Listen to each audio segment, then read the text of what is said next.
महाराष्ट्राचा। नमस्कार, मी सुद्धा संध्याकाळमध्ये आपल्या सगळ्यांचं स्वागत। पुरंदर तालुक्याचे शहर असलेल्या सासवड नगर परिषदेसाठी भाजप शिवसेनेमध्ये सरळ लढत झाली। यामध्ये भाजपच्या आनंदी काकी जगताप या नगराध्यक्ष पदाच्या उमेदवार विजयी झाल्या असून भाजपचे नगरसेवक पदाचे 13 उमेदवार निवडून आले आहेत। काँग्रेसमधून नुकतेच भाजपमध्ये गेलेल्या संजय जगताप यांना सासवड नगर परिषद आपल्या ताब्यात ठेवण्यात यश मिळालं आहे। काँग्रेसमधून भाजपमध्ये गेल्यानंतर त्यांच्यासाठी ही पहिलीच निवडणूक होती, त्यामुळे या निवडणुकीकडे सर्वांचंच लक्ष लागलं होतं। या निवडणुकीमध्ये शिवसेनेचे सचिन भोंगळे यांना पराभवाचा सामना करावा लागला। त्यांना 10,271 मते मिळाली, तर त्यांच्या प्रतिस्पर्धी आनंदी जगताप यांना 11,362 एवढी मते मिळाली। भोंगळे यांचा एकूण 1,091 मतांनी पराभव झाला। हा विजय हा जनतेने दिलेल्या प्रेमाचा विजय आहे। त्याचबरोबर संजय जगताप, चंदूकाका जगताप यांच्या प्रयत्नांना आलेले यश आहे, असं विजयानंतर आनंदी काकी जगताप यांनी म्हटलं आहे।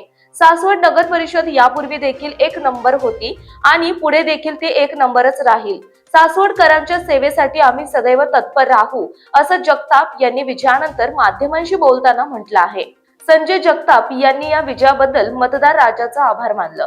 मात्र या निवडणुकीमध्ये सर्व पक्षांनी एकत्रित येत भाजप विरोधात मोठ बांधली, त्यामुळे भाजपला मोठ्या कठीण प्रसंगाला तोंड द्यावं लागलं। एकत्रित आलेल्या विरोधकांनी सासवड नगर परिषदेमध्ये भाजपच्या पराभवाचा चंग बांधला होता। मात्र सुज्ञ जनतेने भाजपला विजयी करून आमच्यावर विश्वास दाखवल्याचं त्यांनी म्हटलं आहे।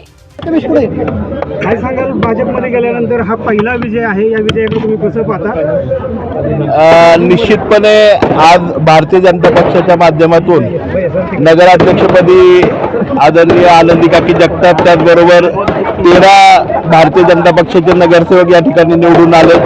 निश्चितपणे मी सासवडकर नागरिकांचा खूप मनापासून आभारी आहे की आपण मोठ्या बहुमताने त्या ठिकाणी नगराध्यक्ष आणि सर्व उमेदवार निवडून दिलेत।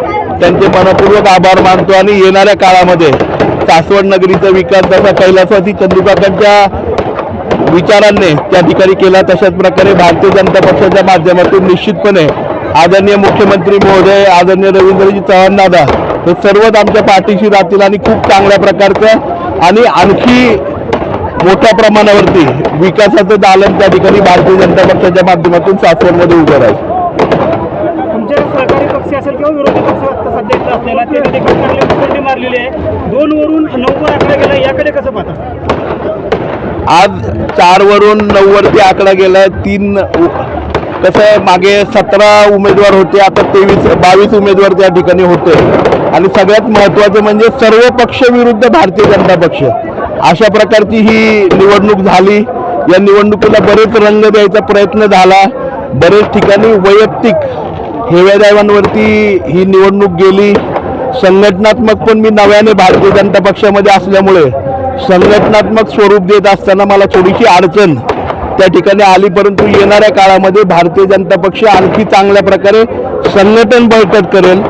संघटनेमध्ये अनेक बदल मला वाटते भारतीय जनता पक्षाचे करावे लागणार आहेत आणि ते बदल करून भारतीय जनता पक्ष हा एक विचार, विकासाचा विचार आणि वैयक्तिक हेवेदावे बाजूला ठेवून एकत्रितपणे पुढे चालणारा विकासाच्या दिशेने असा करण्याचा प्रयत्न आमचा राहील आणि त्याचबरोबर सासवड नगरपालिका ही सर्वांच्या बरोबरी घेऊन त्या ठिकाणी एक विकासाचं वेगळं दालन आणि सगळ्यांना अभिमान वाटेल अशा प्रकारचं काम सासवड नगरपालिकेच्या माध्यमातून। सासवडमध्ये जरी तुम्हाला विजय भेटलेला असला तरी जेजुरीमध्ये मात्र तुमची मोठी पिछेहाट झालेली आहे, या पिछेहाटीचं कारण काय सांगता येईल? सासवड, जेजुरी आणि फुरसुंगीमध्ये जर बघितलं तर भारतीय जनता पक्ष विरुद्ध सर्व पक्ष अशा प्रकारची ती आघाडी झाली आणि केवळ भारतीय जनता पक्ष नको म्हणून सर्व पक्ष, सर्व विचार हे एकत्रितपणे आले आणि निगेटिव्ह प्रचार हा सगळ्यात मोठा मुद्दा हा विरोधकांनी त्या ठिकाणी केला आणि केवळ राजकारण साधण्यासाठी एकत्रितपणे आले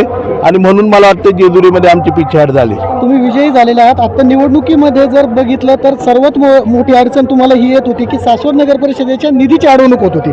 आता भाजपचं कमळ सासवड नगर परिषदेमध्ये फुललं एका अर्थाने, तर या बाबतीत आता सासवडकरांच्या किंवा सासवडच्या विकासाचा जो निधी होता या बाबतीतल्या अडचणी दूर होऊन निश्चितपणे मला खात्री आहे येणाऱ्या काळामध्ये महाराष्ट्राचे मुख्यमंत्री आदरणीय देवेंद्रजी फडणवीस साहेब खंबीरपणे भारतीय जनता पक्षाच्या पाठीशी उभे आहेत। आणि निधीच्या बाबतीमध्ये, विकासाच्या बाबतीमध्ये नव्याने एक चांगली दिशा आम्हाला त्या ठिकाणी मिळेल आणि कुठल्याही प्रकारची अडचण सासवड नगरपालिका निधीच्या बाबतीमध्ये येणार नाही.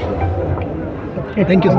थँक्यू. ताज्या आणि महत्त्वपूर्ण बातम्या पाहण्यासाठी आजच आमच्या संध्या लाईव्ह न्यूज चॅनलला यूट्यूबवर सबस्क्राईब करा आणि बेल आयकॉन प्रेस करा.